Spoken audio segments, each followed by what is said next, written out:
noite, queridos irmãos, os encarnados e desencarnados, nessa noite fria, mas nesse dia lindo de inverno, né?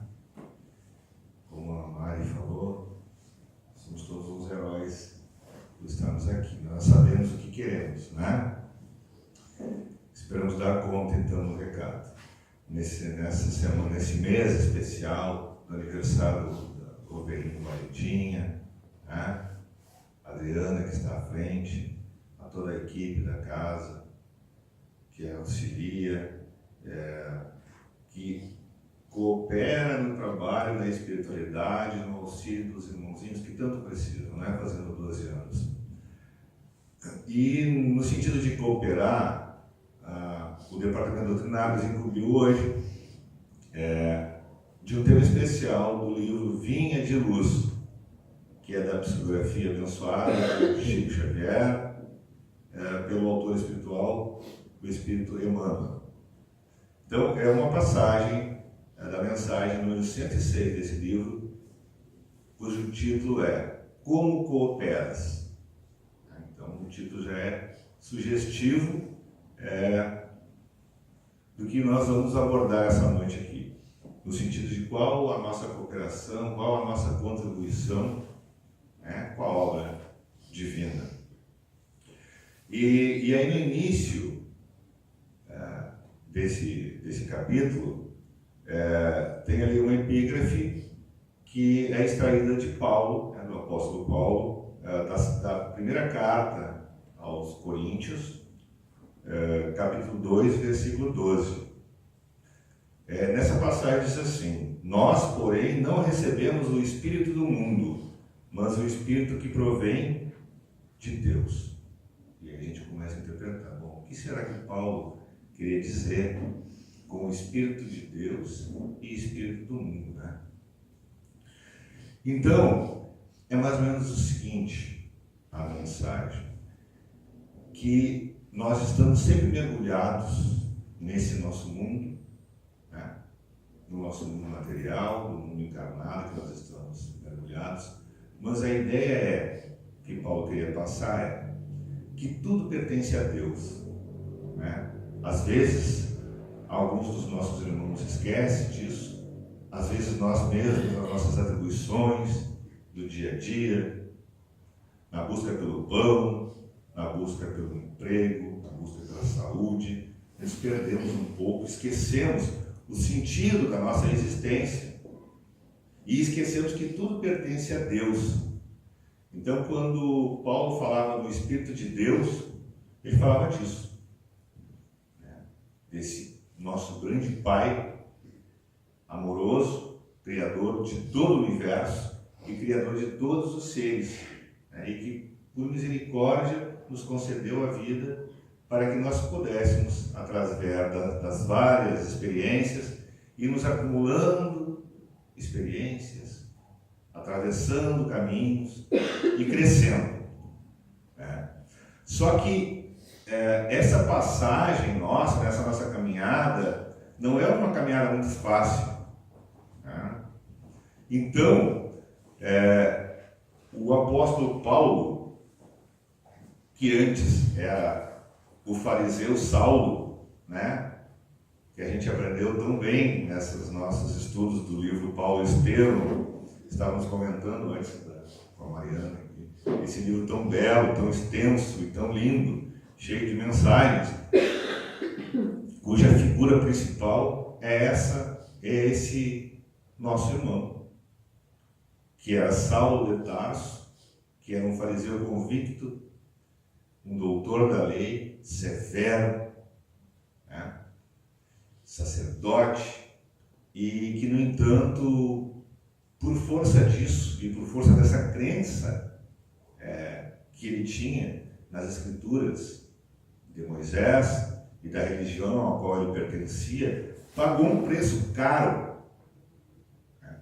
Pagou um preço caro, porque aí o próprio, digamos assim, cunhado dele foi a primeira vítima dele, que foi Estevão, e a própria sua amada, com a qual ele pretendia ter uma família, constituir uma família terrena, ter vários filhos, também foi consumida por esses atos dele, que ele fazia porque era um homem muito espirituoso e um homem de muita fé, mas uma fé que inicialmente não o conduzia, porque era uma fé cega, não conduzia a Deus, né? Era mais um rito dos fariseus, mais uma casta e um templo religioso do que uma fé verdadeira. E aí ele mesmo, a caminho de Damasco, pensando consigo, perseguindo outro cristão, né? Porque daí de repente, depois que Abigail morre, ele meio que enlouquece de vez e está a fim de perseguir todos os cristãos, né? E acabar com o cristianismo. Mas ele, nesse caminho de Damasco, começa a se perguntar por que ele, um homem de tanta fé, um homem cumpridor das leis, né, da lei de Moisés, não tinha paz de espírito. Ele dedicou a vida a Deus, a uma região, e ele não conseguia ter paz. E parece que as pessoas que ele se aproximava ou morriam, ou todos se convertiam ao Cristo. E aí ele achava que o Cristo era o inimigo dele e ele era o inimigo de Cristo e dos cristãos. Quando Cristo lhe aparece, né, talvez no momento mais emocionante do livro, tem várias passagens emocionantes, e ele aí se prostra de joelhos a chorar e entender o absurdo das coisas que ele fazia, e aí se transforma no convertido de Damasco, se transforma no 13º apóstolo, se transforma no apóstolo dos gentios, o grande Paulo, que de Saulo passa a ser o Paulo. Esse mesmo de São Paulo, não do time de futebol, mas do São Paulo, que vai ser dia 29 agora de junho, faz parte de uma das festas juninas, né? E é justamente ele que não escreve o Evangelho, mas escreve as famosas cartas, né? As epístolas de Paulo. E é nessa epístola que ele coloca essa expressão de que estamos mergulhados no mundo e sempre divididos entre o Espírito de Deus e o Espírito do mundo. E é nesse sentido que a nossa caminhada realmente não é fácil. E ele foi testemunha viva disso. Ou seja, num primeiro momento, enquanto ele se chamava Saulo, ele vivia pelo Espírito do mundo, digamos assim, pensando que seguia a Deus, mas ele seguia o Espírito do mundo, as convenções do mundo, as convenções dos homens, das sociedades, do poder, da riqueza, da aparência. Né? Essas são as grandes armadilhas do mundo. E na verdade o Espírito de Deus não é isso. O Espírito de Deus é o Espírito eterno, é o Espírito do amor puro, da caridade, da fraternidade e de tudo que nos eleva. E esse é o grande sentido da vida, né? Porque Deus nos criou a todos nós simples e sem conhecimento. E, por outro lado, e é algo que eu gosto sempre de repetir, se Deus quisesse ter criado os anjos e nos feito os anjos desde o início, Ele poderia fazer. Porque Deus é todo poderoso, é todo sabedoria, é toda inteligência suprema. Mas Ele não quis, porque não haveria mérito. A maioria das doutrinas religiosas faz essa divisão. Mas essa é uma divisão humana, que é a divisão da sociedade em castas. Ou seja, uns são privilegiados e outros são escravos. Não. Na lei dos homens isso é assim, ainda é, em muitos lugares. Mas na lei de Deus não. Então, todos nós fomos criados simples e sem conhecimento. Inclusive o Mestre Jesus.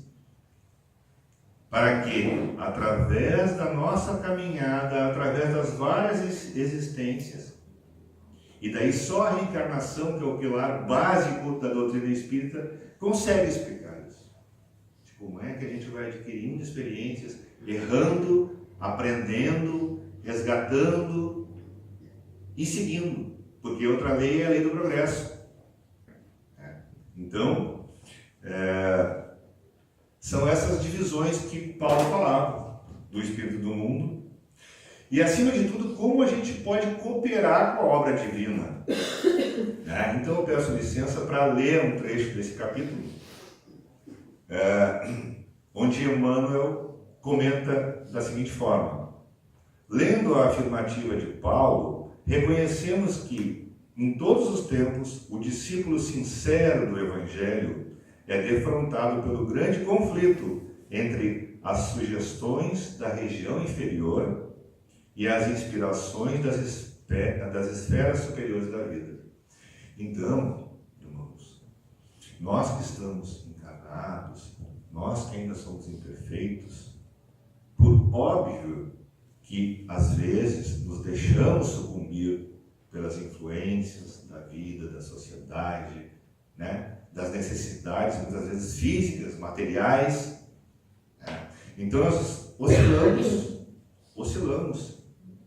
Não existe ninguém absolutamente bom na Terra, assim como não existe ninguém absolutamente mal na Terra.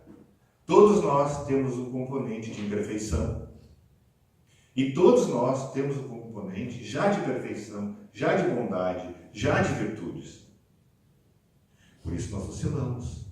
Ao longo de um dia nós podemos perceber, se nós fizermos como Santo Agostinho ao fim do dia e relembrarmos as coisas que a gente fez durante um dia só, nós vamos perceber que hora nós fomos anjos e outras horas nem tão anjos assim. Então, é esse tipo de oscilação que a gente, ao longo das existências, vai aprendendo a diminuir, praticando cada vez mais o bem, a fraternidade, a caridade, o perdão, a humildade. Quem nos ensina nesse caminho? A grande luz, o grande sol do universo, que é o Mestre Jesus. Qual a diferença dele para os outros mestres que nos ensinaram tantas coisas? Porque ele é o mestre dos mestres. E ele é o mestre dos mestres porque ele não só falava, ele exemplificava mais que tudo. Porque uma ação no bem vale mais do que 1000 palavras. Então não adianta o palestrante ou qualquer pessoa falar e não fazer de acordo. Então o Cristo era o exemplo de perfeição. Por quê? Falava, nos orientava, nos mostrava o caminho, se assumia dizendo que eu sou o pão da vida, eu sou a paz do mundo, eu sou o caminho, a verdade e a vida. E ninguém chega ao Pai a não ser por mim. Então ele tinha autoridade moral para dizer isso. Mas ele não só falava, porque ele exemplificava. Desde que nasceu. Nasceu numa manjedoura, dando provas. O maior rei que já esteve no nosso planeta nasceu numa manjedoura, entre vaquinhas, ovelhinhas. E aonde ele transita, ensinando, e morre no madeiro, crucificado, condenado entre 2 ladrões. E aí ressuscita para a vida. Então, o exemplo do Cristo nos 33 anos da vida, e especialmente nos últimos 3 anos de vida, é sempre o verbo do amor, falando do caminho, mas acima de tudo, exemplificando, porque senão ele não seria mestre. Mas aqui o Emmanuel diz o seguinte, olha, Paulo é o exemplo disso, exemplo do humano que nós somos. Ora era o malvado Saulo e ora o bondoso Paulo, numa mesma vida. Não precisou morrer, não precisou desencarnar para numa outra existência resgatar. Ele é o maior exemplo de quem errou, achando que estava acertando, mas errou na sua dureza, na sua convicção, sofreu, ficou cego durante um tempo com a aparição de Jesus Cristo, porque imagine o tamanho da luz que tem o Mestre. E quando abriu os olhos para a vida. Ananias, justamente o cristão que ele foi a Damasco perseguir, condenar e matar. Exemplo de cooperação. Ele ia cooperar em Damasco com o espírito do mundo. Tinha autorização do Sinédrio para ir lá na outra cidade, buscar, apreender Ananias e matar, condenar pela lei de Moisés, em nome de Deus. E, no entanto, o Espírito de Deus faz com que tudo isso aconteça com a intervenção de Jesus Cristo, e o próprio Ananias é quem lhe restitui a visão.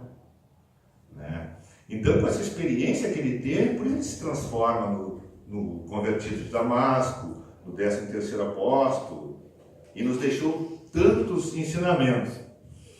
Mas Emmanuel nos adverte para isso, nos adverte para que ele foi um exemplo dessa pessoa que, como nós, oscila entre o bem e o mal, entre o certo e o errado. E aí ele continua: o espírito do mundo é o acervo de todas as nossas ações delituosas, em séculos de experiências incessantes, ou seja, nossos erros do passado, E o espírito que provém de Deus é o constante apelo das forças do bem que nos renovam a oportunidade de progredir cada dia, a fim de descobrirmos a glória eterna a que a infinita bondade nos destinou. Ou seja, inexoravelmente, ou seja, certamente nós chegaremos à perfeição. Isso é outra consolação linda do cristianismo e do espiritismo. Por mais imperfeitos que nós ainda somos, seremos perfeitos. Pode até levar um tempão, mas seremos. Então, isso é uma consolação linda. Aí Emmanuel diz o seguinte, uma frase bem curta, ponto. Deus é o Pai da criação. Tudo, fundamentalmente, pertence a Ele. Então, olha aqui, olha a visão do Emmanuel. E é isso que a gente esquece. Tudo é de Deus. Nós somos de Deus. Essa mesa é de Deus. Essa flor é de Deus. Tudo é de Deus. O nosso corpo físico é de Deus. Nós não temos nada de nosso. A nossa casa, o nosso carro, o nosso marido, nossa mulher, o nosso filho, o nosso trabalho, nada é nosso. Nós somos, no máximo, usufrutuários, administradores desses bens que pertencem a Deus. Por isso que a gente não leva nada, Por isso que a gente não leva nada. Inclusive o nosso corpo físico. Alguém leva o corpo físico também? Algumas doutrinas religiosas dizem que isso vai acontecer, que contraria a própria lei da biologia. Como um corpo putrefeito pode depois se unir de novo, eu não sei que, com todo respeito mesmo. Contraria a ciência. Então não dá para ser assim. O corpo físico não. Esse corpício aqui vai ficar. Agora, o nosso corpo espiritual, a nossa alma, e essa é a essência, essa continua. Mas o nosso corpo também não pertence a nós. Nós somos usufrutuários também do nosso corpo. E por isso temos o dever de cuidar dele. Então, cuidar do nosso corpo não é nem uma questão de opção. É um dever, porque é um empréstimo divino. É uma outra ótica. É uma outra visão. Todo campo de trabalho é do Senhor. Todo serviço que se fizer será entregue ao Senhor. Mas nem todas as ações que se processam na atividade comum provêm do Senhor. Coexistem nas oficinas terrestres, quaisquer que sejam, a criação divina e a colaboração humana. Aí tem outra coisa, irmãos. Sobre a bondade divina. Assim como Ele quis que nós cheguemos à perfeição através dos nossos atos, e daí é outro fundamento da doutrina espírita e de várias outras religiões, que é o livre-arbítrio. Através do livre-arbítrio nós somos responsáveis pelas nossas ações. Aquilo que nós fazemos de errado à lei de Deus nos retorna. E aquilo que nós fazemos de acordo com a lei de Deus também nos retorna como benefício. Agora, aquilo que nós fazemos contrário à lei de Deus, e às vezes também à lei dos homens, nos retorna como um malefício. E a culpa não é de ninguém mais, a não ser de nós mesmos.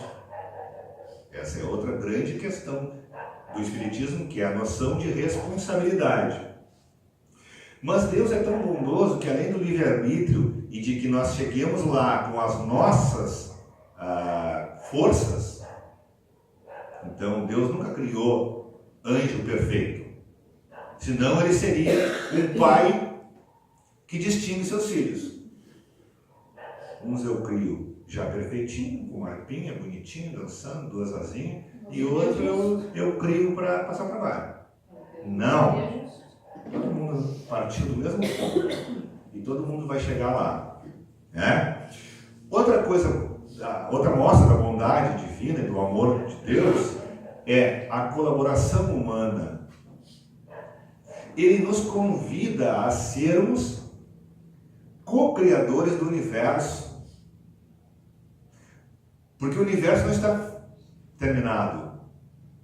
Então essa história de dizer que a criação divina foi feita em 6 dias e acabou, é outro erro. Vale como alegoria, vale como lenda, vale para nós entendermos que o mundo não foi criado no mesmo instante. Ou seja, isso a própria ciência vai nos dizer. Mas que a criação é algo que se perpetua no tempo. A cada momento, novos espíritos são criados, e novos mundos são criados, e o universo se expande. Isso é ciência. Qualquer físico em primeiro semestre de faculdade já sabe disso, que o universo não está pronto nem acabado.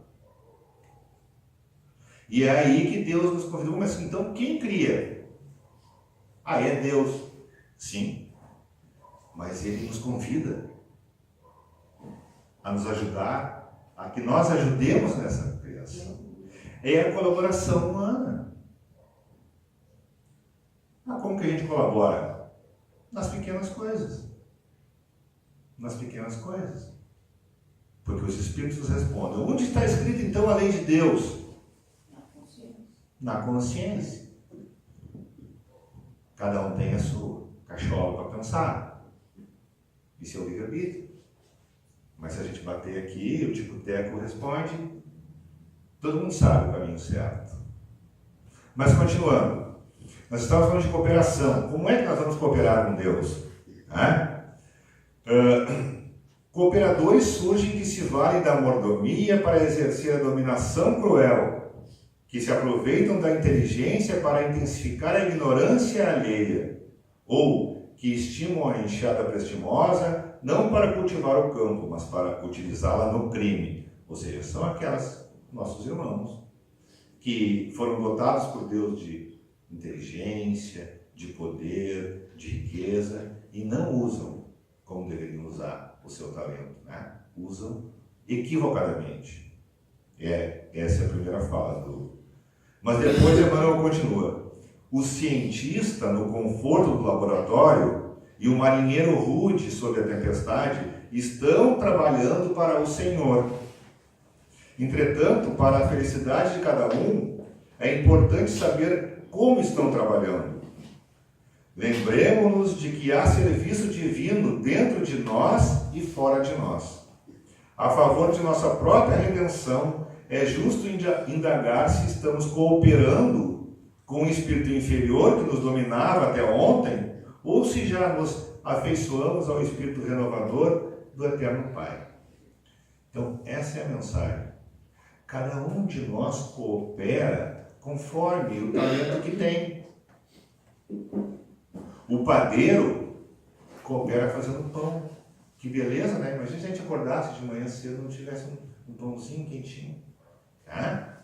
O fazendeiro plantando arroz, feijão, milho, soja. O pedreiro construindo casa. O engenheiro e o arquiteto elaborando. O médico salvando vidas. O lixeiro recolhendo. O marceneiro construindo. Então, cada um de nós no mundo tem a sua função, tem a sua colaboração. Nenhum de nós é ausente de algum talento, é desprovido de algum talento. Né? Mas a ideia de Paulo e de Emmanuel aqui é essa, é que nós somos seres imperfeitos, mergulhados no mundo para a nossa perfeição, e temos que usar o nosso pensamento, a nossa inteligência, as nossas ações para o nosso crescimento e o crescimento coletivo, em cada área que nós atuamos. Dessa forma nós colaboramos. Né? E na questão da caridade, como é que nós podemos colaborar? Por quê? Porque Paulo talvez tenha sido o apóstolo que mais entendeu a caridade. Depois dele, Allan Kardec também percebeu isso. Ou seja, Paulo, que na verdade no início foi o Saulo, perseguidor de cristãos, né? Entendeu a mensagem do Cristo e conseguiu resumir a mensagem do Cristo, entendendo que a mensagem principal do Cristo é caridade, ou seja, o amor em movimento. Depois os séculos se passam, Kardec recebe a grande missão de codificar a doutrina espírita, e através das mensagens codificadas de vários espíritos de várias partes do mundo, ele consegue entender de todas aquelas mensagens que ele estava recebendo, qual a mais importante, se tivesse que resumir em uma palavra: caridade. Paulo também falava das virtudes e dizia esperança, fé e caridade. Mas ainda de todas elas, a mais importante é a caridade. Então, no mês que o roupeirinho, o valedinho, faz aniversário, como é que nós podemos ser caridosos, Adriano? Se puder doar uma fraldinha, um shampoozinho, um sabonetezinho. Podem ser roupas usadas já, não precisa ser nova. Sim. A gente conserta. Então, não há quem não possa fazer algum tipo de caridade.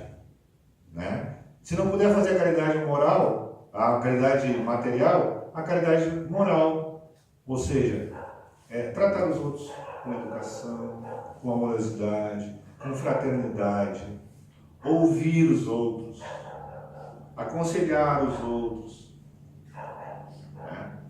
Se condoer com as dores do amigo, do familiar, do vizinho. Né? São dessas maneiras que Deus se mostra. Deus não se mostra assim, um velho barbudo, parecido com alguém assim, de barba branca, que vem do céu. Ele se mostra através das pessoas. Ele está entre nós, através de nós mesmos. Lembro aqui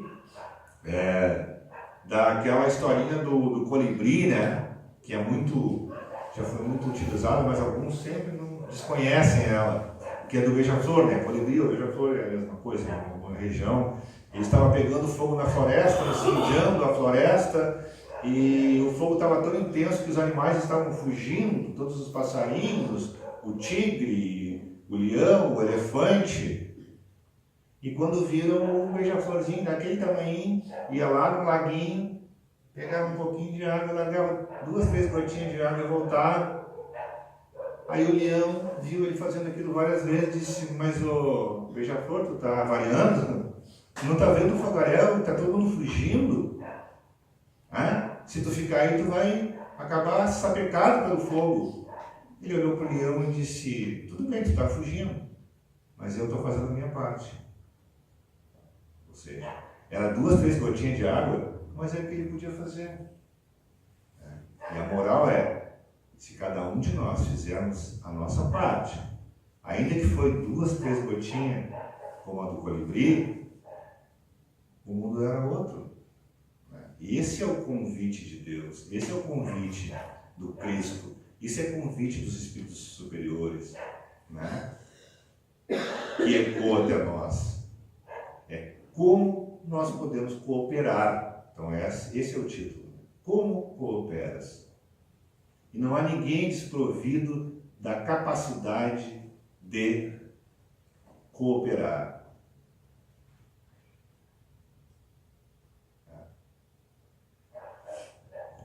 Até para fechar, vou lembrar de uma passagem minha mesmo, olha só.